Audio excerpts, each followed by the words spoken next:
Great. So where is God? Looking for faith in the midst of suffering. We are on week 6 in our 6-week study on the book of Job. So well done for making it. The select few, well, half of our folk have made it to the end. Well done. So here we are in session 6. Session 6 is all is restored.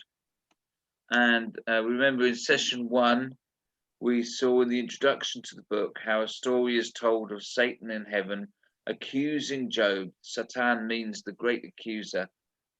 And he accuses Job of only worshipping God because he is blessed. And all is stripped away from Job. And he continues to seek God despite his suffering. In session 2, with friends like these, who needs enemies? We saw how the 3 friends of Job firstly sat in silence, but then advised him to stop sinning, to return to God and to be healed. And Job is convinced his suffering is not because of sin, and he longs to see God to put his case before him. And Job and his friends continue to state their positions more and more strongly. In session 3, In Search of Wisdom, we saw a discussion about the beautiful poem, The Search for Wisdom, at the heart of Job in chapter 28. And we saw that the search for wisdom is found in the fear of the Lord as the beginning of wisdom, and to seek him is understanding. And that's a searching after God. Oh, and here comes Pauline.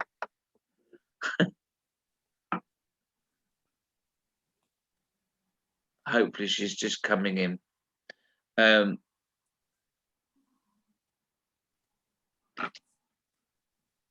I just admitted her to the room, but I'm not sure she's here. She doesn't seem to be here. There she is. Anyway, okay, that's good. Hello, Pauline. Welcome. Hiya. You're on mute. We're just going through. Have to tell us. Just going through the reminder of the last sessions. In session 4, a wise head on young shoulder, we had Elihu speaking up and pointing Job. No, he argues that Job can see in nature that God is all powerful, with a right to reign how he chooses, and that it's also obvious that God is just and loving. And while still concluding that Job is wrong, like the 3 friends, it is because Job fails to see God's power and justice is the main point for Elihu. And session 5, God speaks. This builds on the poem and the poem in chapter 28, and on the speeches of Elihu as well. It shows that God speaks loudly in the very structures of the universe, as well as in the animal kingdom. It was last week. And Job has nothing to say when confronted with the awesome majesty of the Almighty. And God knows all things, and Job's knowledge is as nothing. Yep. So all is restored is our session for today. So in the last chapter of the book of Job, we read that Job's wealth was restored, and God declares him righteous and the 3 friends as foolish. Furthermore, he's restored to twice as much as Job had previously. Gets double portion. And there's this picture from William Blake of Job with his 3 beautiful daughters. It's a rather strange kind of a pastoral scene with Job praising God after he's restored, with his daughters there and with all his animals round about. So of particular note are these 3 beautiful daughters that right at the end of the book of Job, it mentions them: Jemima, Keziah, and Keren Hapuk. And we're told that all 3 had an inheritance alongside their brothers. That might not seem strange to us today, but thousands of years ago, that was really a bit unusual, because women didn't get an inheritance normally unless there were no men around. Not really. But so why was this? Was it because it was obviously worth mentioning? And why did Job do this? Was it because he was so wealthy that he could afford to bless his daughters? Or was it to show that because he was a righteous man, he even showed justice to the women in his life? But you know, having been weak, that he sees their being the weaker sex, and still and understands their position more? Or was it because having lost so much, they were especially precious to him? We're not told the motive, but we're left hanging. The very last thing that we're told about Job, other than that he lived 140 years and died old and full of years. I'm not going to answer that one for you. I'm just going to leave that with you as a question.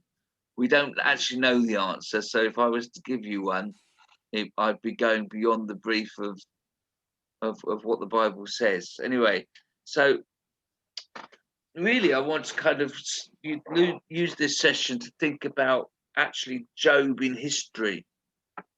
Okay, some of the things I've been searching for my Old Testament notes. Don't know if you can see my file, all my notes from college, and I found them this week. So or Katie found them. She's shouting from the other. So, and that's why he gave the girls the money. Yeah, they knew what to do with them.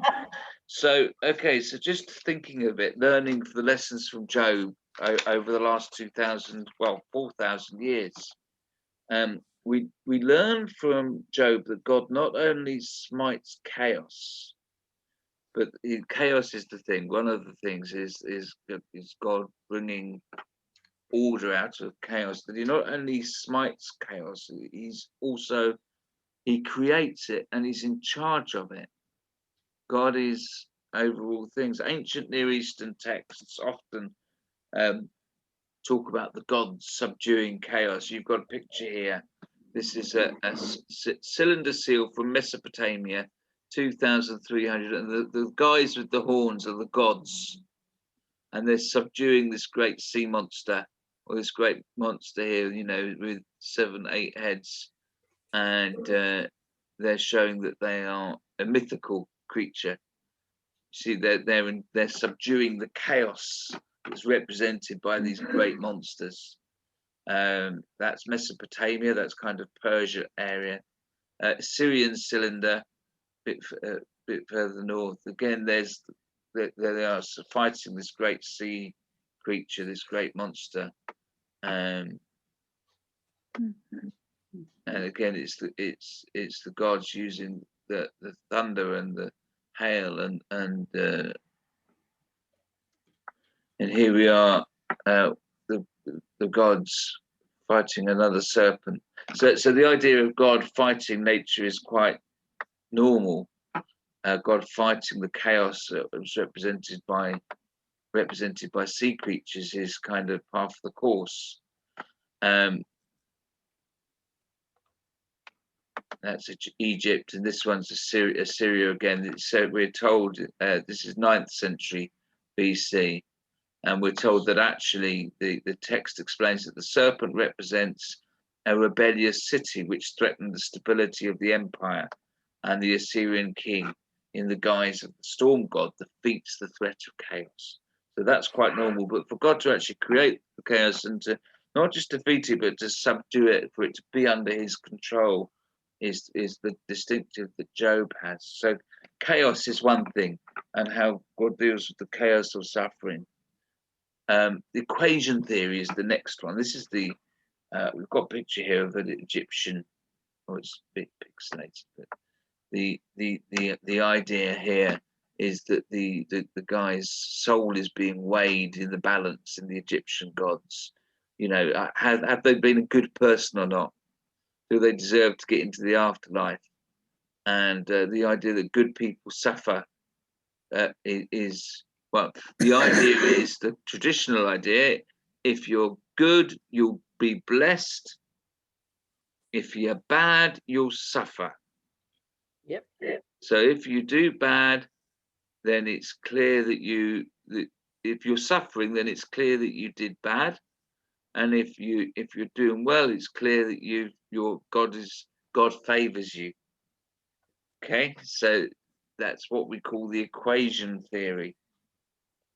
And this simplistic form of theology, which says that if you do good, you'll be blessed, and if you do evil, you'll be punished, is destroyed by the theology of Job. It's not that simple. And so Job is a difficult book for those who follow a prosperity gospel today. They would cling to the epilogue where Job receives back double. Though this is kind of tacked on and is coincidental to the rest of the book. It's not the main point. The fact that Job is restored is not the main point of the book. It's just kind of, it's there at the end. There's a theologian, American theologian from Dallas Theological Seminary called D.A. Hubbard, who said this proverb seems to say, here are the rules for life. Try them and find that they work. Job and Ecclesiastes say, we did, and they don't. I kind of like that. It's saying, I mean, they're kind of holding tension. Yes, you should live a good life and God will bless you, but you might suffer anyway. And Ecclesiastes says, well, it's all meaningless. Just trust God and do your day's work and try and live in peace. Because he's seen the good suffer, he's seen the bad prosper, and Job is saying the same thing. Job, despite his being a good man, suffers. So you can't say it's that simple to do good and prosper.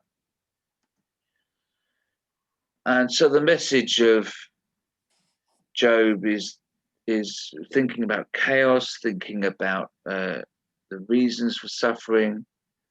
Redemptive suffering is a thing as well. Sometimes suffering is about discipline. God teaches us things through suffering. We know that. We know that. Paul was talking about as we suffer, we develop godly character and patience and hope in the future hope that the Lord will bring us. And sometimes good people just suffer. Can be redemption through it, discipline through it, and sometimes people just do suffer. And of course, we know that with the Lord Jesus himself, that suffering was part of God's plan.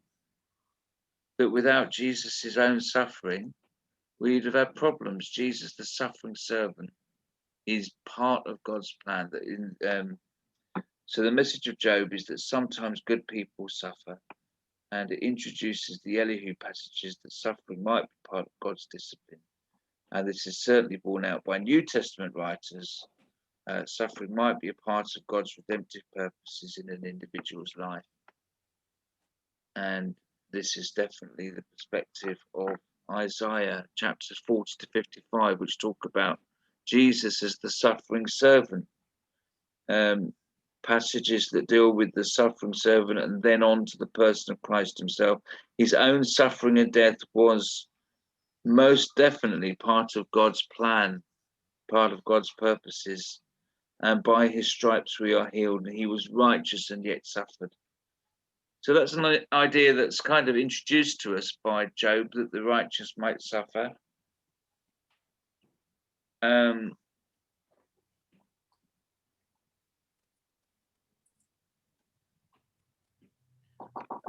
Then somebody at the door.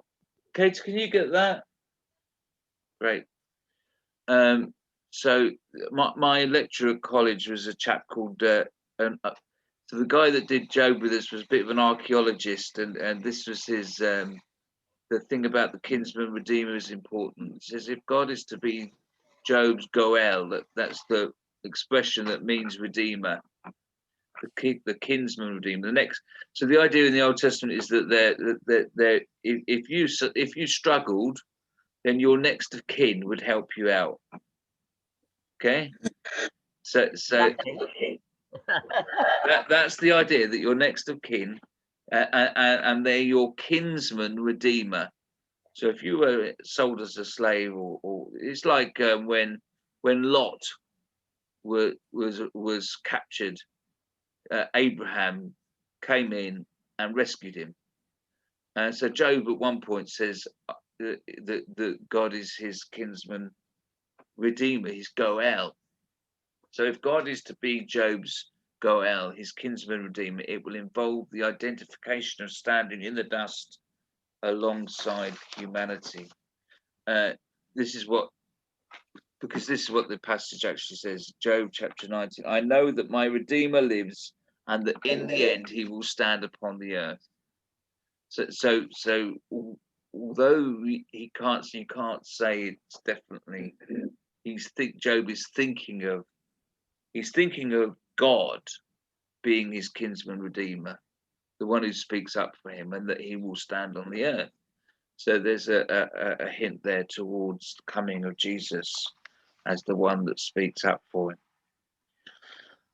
So I just thought we'd look a little bit about how Job has been used in history by Jewish thought, first of all. Many have commented on the book of Job from Jewish, Christian and secular sources. So we haven't got time to go through 4,000 years through every single one. But I thought you might appreciate a little bit of a historic delve into some of them. The Septuagint, so the Jews put all of the Old Testament into Greek at one point, because one of the rulers, I can't remember which one offhand, asked them to. So a group of scholars put it all into Greek. So we've got a Greek, although it was written in Hebrew, we have a Greek version called the Septuagint, and in that the Jewish author, the Jewish people that were writing it out, decided to give Job a genealogy that wasn't in the original, and that genealogy links him right into Abraham. So it's a bit extra that they wrote about 400 BC.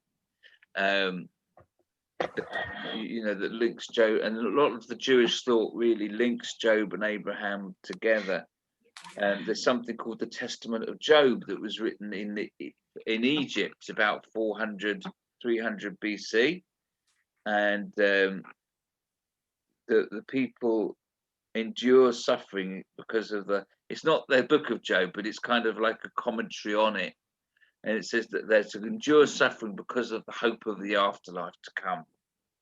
And that's not really in the book of Job at all. Not really, because his main point is that he wants his life restored. He's not, on the whole, the issue of an afterlife doesn't come into it very much. There's a little bit about Sheol, but not a great deal. And of course, here Job is seen as a king of Egypt. Surprise, surprise! They were writing it in Egypt, so Job was a king of Egypt. And there's nothing to suggest that he was in the actual text, because we looked at where Job's three friends came from and where Job was from. It's kind of Saudi Arabia kind of area, Israel. Okay, so the Talmud was a kind of commentary on the Old Testament written by Jews, and Job is seen as inferior in his piety. He's a holy and righteous man, but they kind of compare him with Abraham. What do you do when you suffer? Here's two pictures. When he suffered, Job just sat on the ground and moped. when Abraham suffered, in that he was called to kill his own son, he was getting down and doing it. So Job, and lots of Jewish authors were comparing Job and Abraham, and just see Abraham as picking him at the post, as being more holy and righteous than Job was. So going on to Christian writers, there's Clement of Rome. He's an ancient Christian writer, about 100 AD, one of the first bishops of Rome. So what's that, 50 years after Paul? The Apostle Paul wrote. So he noted the piety and the humility of Job in his writings. John Chrysostom, they all look very similar, don't they? All these old guys with beards John Chrysostom is another early Christian leader about 200 AD, and he says that Job was tempted like Adam. He compares Job to Adam and says, be like Job, don't be like Adam. Because Job resisted the temptation and Adam gave in. That was his main point.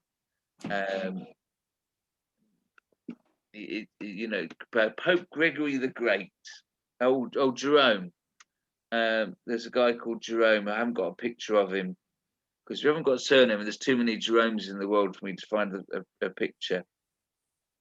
He proof text chapter 19 where it says about in the end must see my Redeemer and he will stand upon the earth to confirm bodily resurrection, although it's not the main point. Pope Gregory the Great talked about 3 levels of literal truth and allegorical truth and moral truth. And kind of prioritized the allegory. So again, he found the apostles and the crucifixion and all types of other things in there, and that Job is an allegory of Christ himself. Those things are not there in detail. What would you say? So sometimes things are allegorical, like the parables. They're a story about heaven or about God, the things of God, and you have to kind of say one thing represents something else. But on the whole, I tend to take a literal approach.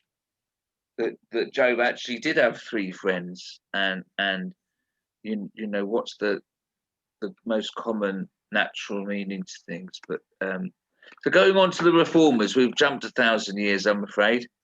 We can't look at everyone. So this is Martin Luther, bless him. Never looks happy. This German reformer tried to reform the Catholic Church. They didn't let him, so they chucked him out. Started Protestantism, as you all know. Job. He said that Job can only be understood by those who have had God's grace hidden from them. I think that's an interesting thing. It's to understand Job. It's about. I find that my own time of suffering has helped me to understand Job. I think so. I hope so. Calvin, bless him. He said we all need to be Jean Calvin. He said we all need to be humbled, and he kind of ignored the reality of questions, and just said we all need to be humbled like Job. Okay, let's go again. Modern thinking, recent thinking, an ecological emphasis. So those who want to kind of emphasize the green issues, love the book of Job, because when God speaks, it's through nature. And they emphasize that Job is very concerned with animals and the natural world, and we should be as well. Which it's kind of, again, I think kind of missing the point, but some people have read the book of Job with that. I mean, there is some beauty of creation and God working through the natural world that's important to notice. But Job's anthropocentric view of the world is destroyed, they say. He is taught by the animals, by the animal kingdom around him. So liberation theology, this is the idea that everything's about social justice. Desmond Tutu said, liberation theology emerges from the crucible of human suffering. If you want to have that desire for freedom, for justice, then Job is a cry, the cry of the human soul. These are my own words. And Antonio Gutierrez was the father of liberation theology, and he said before his suffering, Job had compassion on the poor. Through his own suffering, he identifies with others in poverty, and Job moves from privilege to self-resignation and identification with the poor through to project and a search for justice, eventually ending in, I think, through to protect. I've written nonsense here, but through to the search for justice, eventually ending in freedom. So basically, you're saying that Job has a more rounded view of the need for justice because he's suffered. There's a spiritualized a chap called Baron F. von Hugel.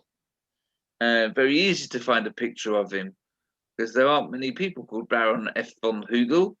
And he said there are 3 phases of religion: to passive acceptance, questioning and argument, and mystical element. Sometimes you have to go through the argument stage to get to a more mature place. My mum used to say this. She used to worry the fact that she had so many questions about God. And I used to say to her, no, it's a good thing, Mum. Some people just spend their whole life just kind of saying, yeah, I accept that. And they don't really think about it. But as you think about it, as you struggle with the things of God, you actually come to a deeper faith. That's what Baron F. von Hugel was saying. And the Chris Ruddle approach, just to end, this is my main point that I think is the way to understand the book. That the book teaches us, because it's not asking why do we suffer, to miss the point, but where is God when we suffer? I think that's the main point. I think that's what makes sense of the poem in the middle of the book. I think that makes sense of the speeches of Elihu, which both of which people struggle to in their interpretation to fit them in. I think it makes sense of those things to make sure that you have the question right that you're starting with. So the book teaches us how to suffer ourselves, that we do not need to sit in silence with the Job of chapter 1 and 2, that passive resignation, but that we can question, we can rage and argue and seek God with a passion. And that's not sin. It's not sinful to do that. It's not wrong to struggle with God. Remember when Jacob wrestled with God and God touched him, and that's not necessarily a bad place to be. So it's not a sin, but a response of deep faith. And the book teaches us how to help those who suffer as well. We can sit quietly with those who suffer rather than trying to give them platitudes, things that don't really make sense. I mean, after all, God appears to Job, but he doesn't answer all his questions. And if God can appear to Job and not give him an answer to why he's suffering, then why do we feel that we need to give an answer? If we are, we can sit quietly with those who suffer, recognizing that keeping silent may be the most appropriate response. We are respecting the holiness of their situation, their separateness as they feel the hand of God on them. You see what I mean? You go to visit somebody who's suffering, and it may be that actually God has his hand upon them in a way that we don't understand. And that's kind of holiness. It's being separated for God's purposes. You don't necessarily need to say anything to folk at that point. We can avoid trite explanations. God does not reveal the purposes behind Job's suffering when he turns up. So why do we feel a need to offer glib answers? Someone called J. Job said, sometimes the best thing is a friend who silently mediates the presence of God. In Job, the reader feels that the realities of human life are faced in all their starkness with utter honesty. And John Bimson, again, my lecturer at university, said, because the book of Job in various ways foreshadows the gospel, it points us to Christ, the supreme innocent sufferer, present to redeem us even from death. That it all points to Jesus at the end of the day. And because he is the one who suffers and understands and brings completion to all suffering. And that, my friends, is the end of our series on Job. Well done. I'm going to stop the recording.